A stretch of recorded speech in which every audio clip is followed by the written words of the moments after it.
At the emergency department, 17-year-old Mike is brought in by his parents. He has a fever, headache, and photophobia. On clinical examination, Mike has neck stiffness, and Kiernig and Brzezinski signs are positive. Lumbar puncture reveals a predominantly neutrophilic pleocytosis elevated protein and low glucose.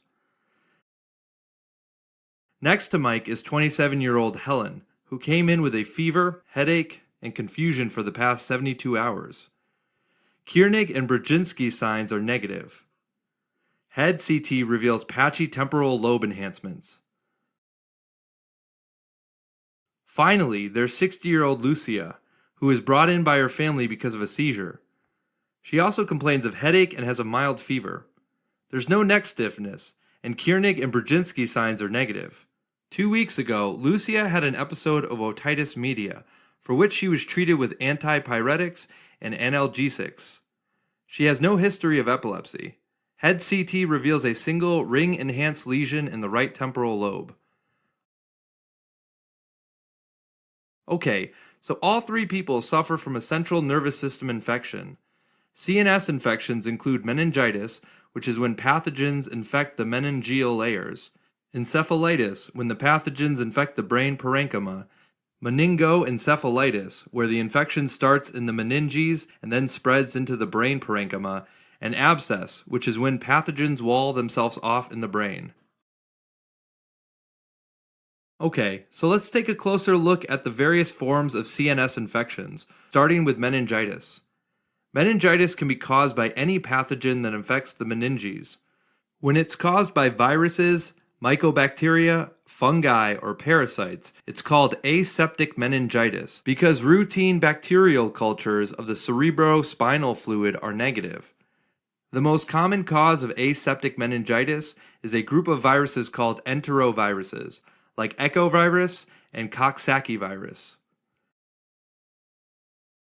However, acute bacterial meningitis is far more common. The bacteria that is most likely to be responsible will depend on the individual's age. For example, in infants less than 3 months, the most common causes in descending order are Group B streptococci, Escherichia coli, and Listeria monocytogenes.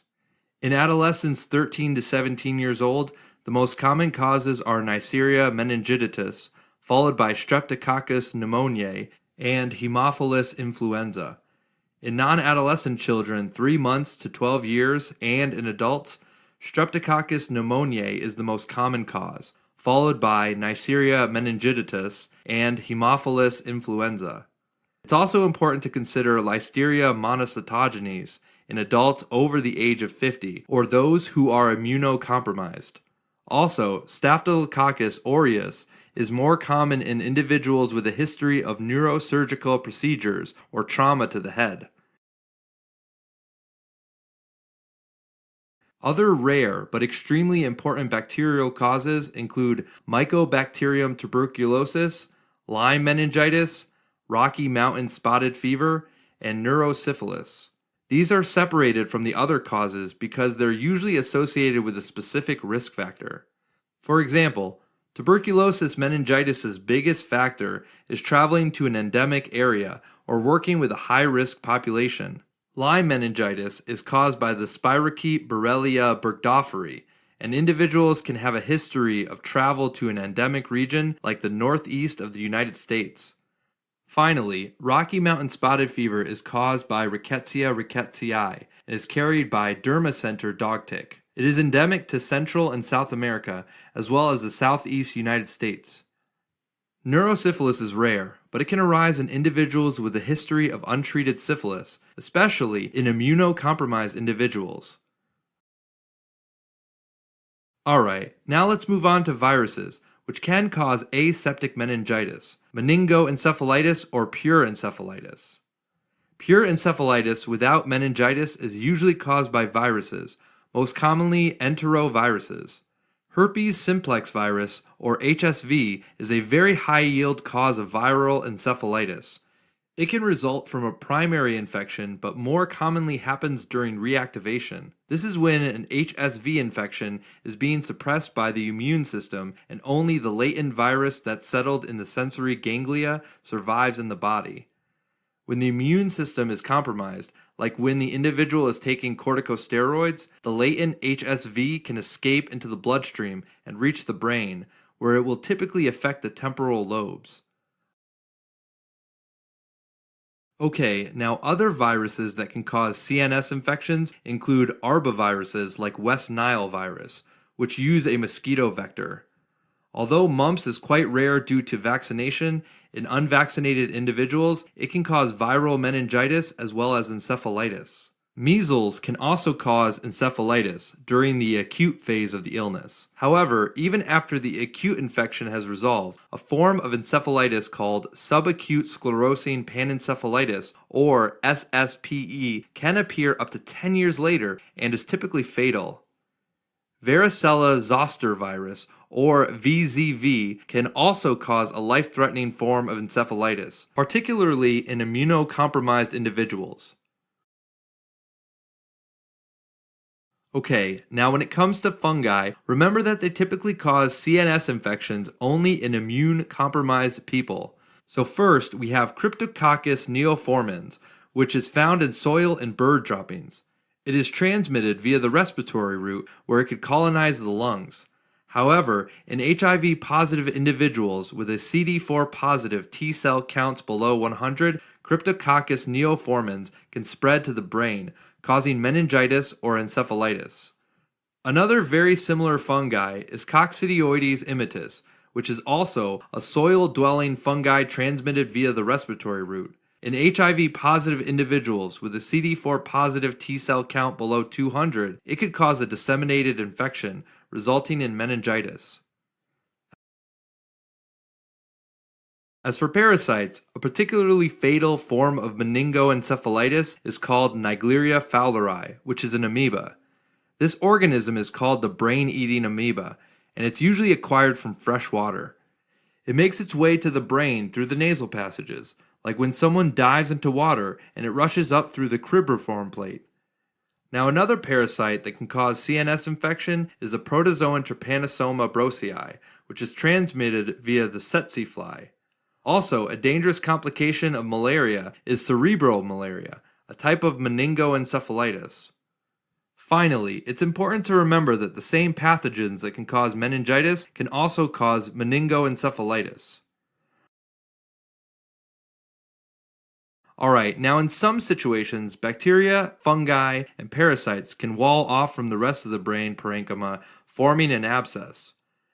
Brain abscesses can also develop from other infections in nearby structures, like otitis media and mastoiditis, that usually cause abscesses on the temporal lobe and the cerebellum. There are also sinusitis and dental infections that usually cause abscesses on the frontal lobe. Bacterial brain abscesses are usually polymicrobial. Gram-positive bacteria include Streptococcus viridans and Staphylococcus aureus, while gram-negative bacteria include Klebsiella E. coli and anaerobes like Bacteroides species. Pathogens can also come from a hematogenous source, like dissemination from a lung abscess or endocarditis. Now, bacteremia typically leads to multiple abscesses, while single lesions are usually caused by infections that spread from a nearby organ. Other causes include nocardiosis, caused by nocardia, which is found in soil and usually develops in immunocompromised individuals. Individuals with nocardiosis present with tuberculosis-like symptoms, including fever, weight loss, night sweats, and pulmonary infiltrates. The presence of skin lesions and brain abscesses distinguishes it from tuberculosis. Now, when it comes to fungi, Mucor and Rhizopus species are important causes of brain abscesses. They cause a serious infection of the sinuses in individuals with diabetes or neutropenia called mucormycosis. From the sinuses, fungi can spread to the surrounding blood vessels and bones and enter the brain, causing a brain abscess of the frontal lobe. As for parasites, the tapeworm Taenia solium can cause neurocysticercosis, especially in those who have been exposed to contaminated pork. Most individuals with neurocysticercosis are either diagnosed incidentally or they present with epileptic seizures. Uniquely, in HIV infected individuals with a CD4 positive T cell count of less than 100, Toxoplasma gondii can cause multiple brain abscesses. Alright, now all forms of meningitis present with a triad of fever, neck rigidity or resistance to flexion of the head, and headache. Other common symptoms include photophobia, nausea, and vomiting. Helpful signs include the Kiernig and Brzezinski signs. To elicit the Kiernig sign, place the individual in a supine position, flex the hip to 90 degrees, and attempt to extend the knee. If the individual has pain with full extension of the knee, that's a positive Kiernig sign. To elicit the Brzezinski sign, you have to passively flex the neck, and if there's involuntary flexion of the hips due to pain, then that's a positive Brzezinski sign. Now, these signs aren't particularly sensitive, so negative Kiernig and Brzezinski signs don't exclude meningitis. Sometimes, fundoscopy of the eye can reveal papilledemia, which indicates an increased intracranial pressure. There can also be focal neurological deficits like cranial nerve, motor, or sensory deficits. Okay, now the various forms of meningitis have a difference in the time course. Acute bacterial meningitis and HSV meningoencephalitis usually present within hours to a few days. Viral meningitis, cryptococcal meningitis, Lyme disease, and Rocky Mountain spotted fever usually present over the course of days to weeks, while tuberculosis, coccidioides, and syphilis tend to present over the course of months. Additionally, some clinical clues on physical examination can point towards a specific cause. For example, petechiae are characteristic of Neisseria meningitis, a red maculopapular rash on the wrists and ankles that spreads towards the body may indicate Rocky Mountain spotted fever. A bullseye appearing rash called erythemia chronicum migrans, bilateral facial nerve palsy, or cardiac arrhythmias like atrioventricular node block point towards Lyme meningitis. Flaccid paralysis of the extremities is characteristic of West Nile virus, which occurs because the virus can also cause concomitant myelitis, which is inflammation of the spinal cord. Parotitis may suggest mumps, and a group of vesicles in a dermatomal distribution suggests VZV. Features of disseminated tuberculosis, like pulmonary infiltrates, lymphadenopathy, and a positive tuberculin skin test, should prompt consideration of tuberculosis meningitis, especially in infants. Now, features of meningitis, along with erythema nodosum or multiform and arthralgias, suggest coccidioides immitis as the cause. As for parasites, Trypanosoma brucei causes a disease called African trypanosomiasis, which presents with lymphadenopathy, fever, and neurological symptoms such as confusion. It can also cause sleep disturbances, and that's why it's also known as African sleeping sickness. What distinguishes pure encephalitis from meningitis is an abnormal brain function, like a change in behavior and personality, and the absence of meningeal irritation symptoms like neck rigidity and Kiernig and Brzezinski signs.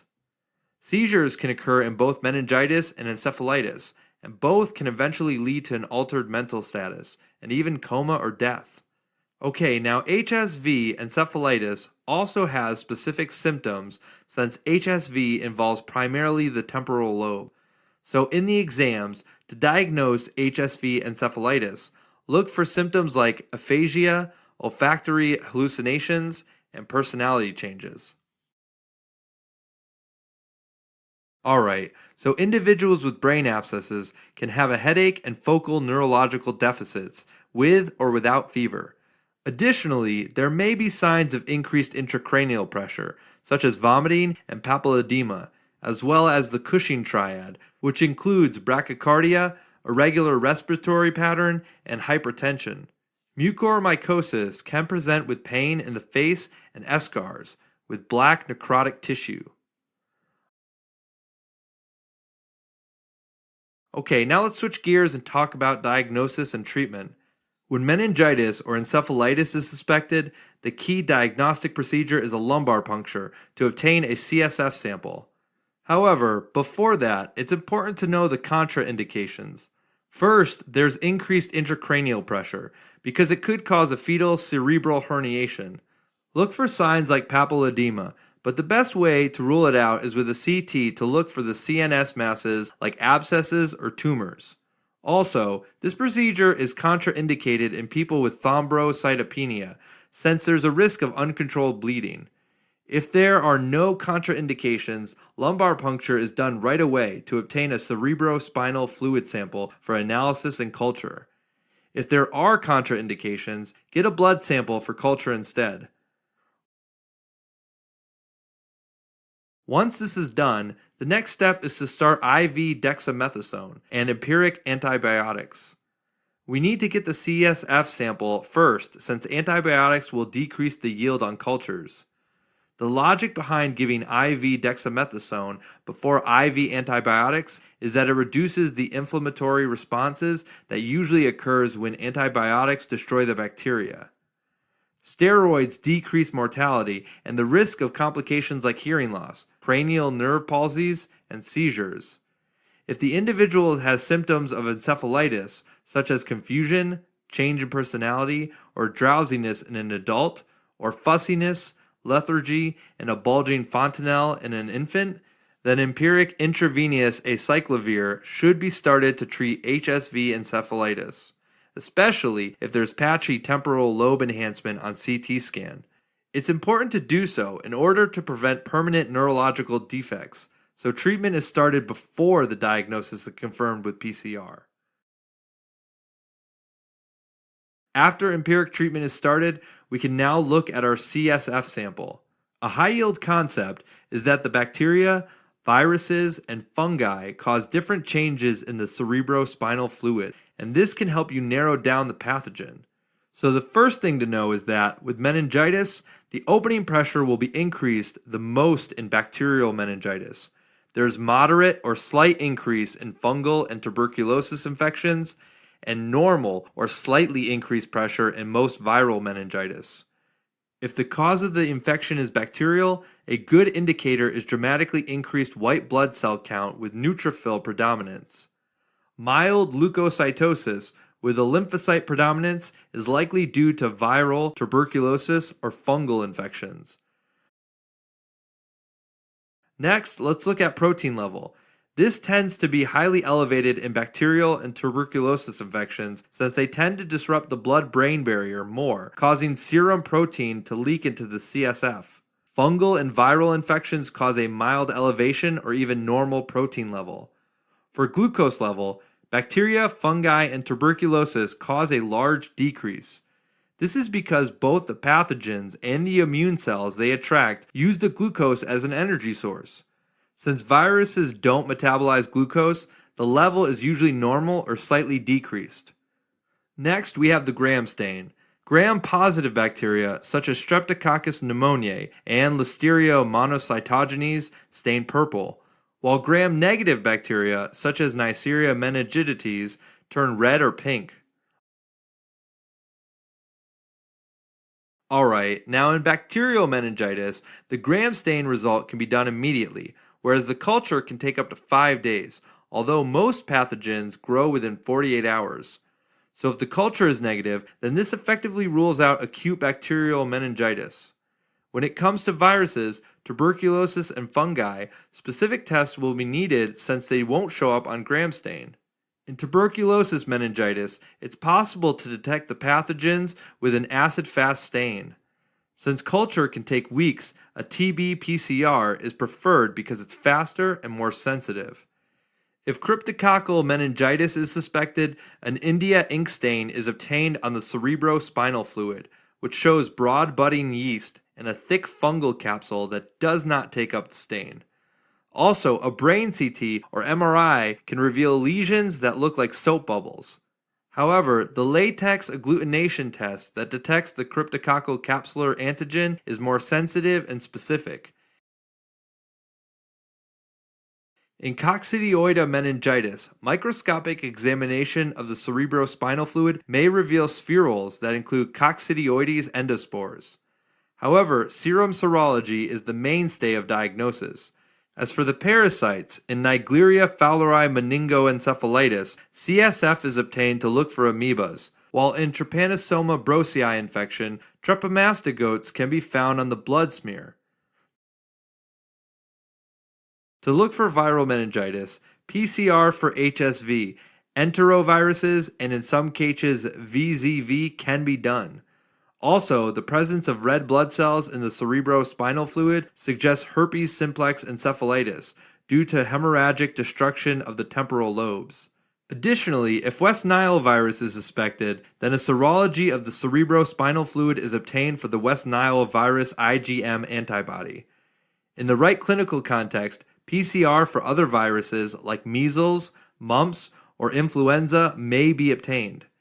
Finally, since pure encephalitis is mainly caused by viruses, the same viral investigations sent for meningitis can also be sent here. Because of the high chance of increased intracranial pressure, a lumbar puncture is always contraindicated in an individual with a brain abscess. The first step is to get a head CT or MRI, which will show a brain abscess as a ring-enhancing lesion with central necrosis.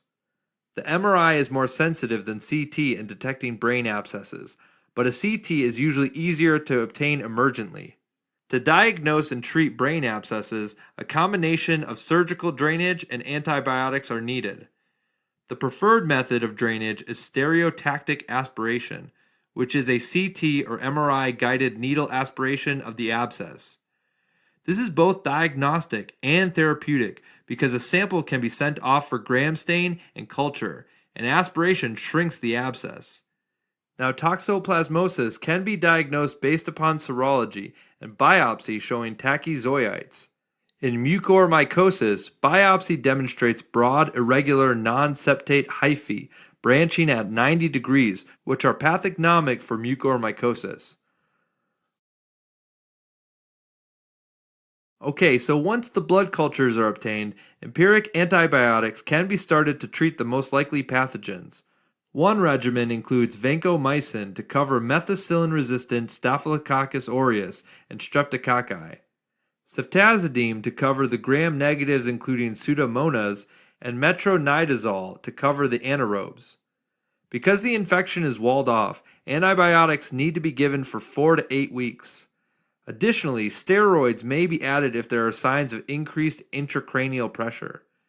There are rarer causes that are not treated by empiric antibiotic therapy, such as nocardiosis, which is classically treated with trimethylprimsulfametoxazole, and neurocysticercosis, which is most often treated with albendazole. Now, the approach to HIV-infected individuals with a CD4 positive T cell count less than 100 is quite unique. Primary central nervous system lymphoma and toxoplasmosis can cause ring-enhancing lesions in this population. If there is a single ring-enhancing lesion, then the likelihood of lymphoma is high and a brain biopsy is done. However, if there are multiple ring-enhancing lesions, then it's more likely to be toxoplasmosis, and empiric treatment with pyrimethamine and sulfadiazine is started. After 2 weeks of treatment, if there's clinical improvement, then this confirms that it was indeed toxoplasmosis, and treatment is continued. However, if there is no improvement, then the diagnosis is likely lymphoma, and the lesion is biopsied to confirm the suspicion. Finally, mucormycosis is treated with amphotericin B or isovuconazole. Alright, as a quick recap, CNS infections include meningitis, encephalitis, and brain abscesses. Meningitis can be caused by bacteria like Streptococcus pneumoniae, Neisseria meningitis, and mycobacteria, such as Mycobacterium tuberculosis. Viruses like enteroviruses, fungi like Cryptococcus, and parasites like malaria. The same pathogens that cause meningitis can also cause meningoencephalitis. Pure encephalitis without meningitis is usually caused by viruses, like HSV, that primarily affect the temporal lobe. Brain abscesses can develop from nearby infections, like otitis media and dental infections, but can also disseminate hematogenously from infections like endocarditis. Diagnosis of a CNS infection can be made based on clinical presentation, lumbar puncture, and a head CT or MRI. A CSF sample should be obtained via spinal tap before starting empiric antibiotic treatment, except when an abscess or other causes of increased intracranial pressure is present. If the infection doesn't resolve with empiric therapy, pathogen-specific treatment needs to be used after identifying the cause. Now back to the patients. Due to his clinical presentation, Mike most probably has meningitis. Key clues include the meningeal signs like neck stiffness and Kiernig and Brzezinski sign. The lumbar puncture findings show leukocytosis with neutrophil predominance, high protein, and low glucose. This is the typical finding for bacterial meningitis. Gram stain and culture of the cerebrospinal fluid will be done to find the specific pathogen, and empiric antibiotic therapy is started. Okay, Helen and Lucia both had fever, headache, and neurological symptoms without meningeal signs. We should suspect viral encephalitis in Helen's case, since she has a headache, fever, and confusion. Meningitis is unlikely due to the lack of meningeal signs. The patchy temporal lobe enhancement on head CT suggests HSV as the causative pathogen. A PCR of the CSF will confirm the diagnosis, but a cyclovir should be started before the diagnosis is confirmed. For Lucia, the head CT showed a single ring-enhanced lesion, most likely a brain abscess. Another clue is her recent history of otitis media, which is the likely source of the abscess. Remember that in her case, a spinal tap is contraindicated due to increased intracranial pressure.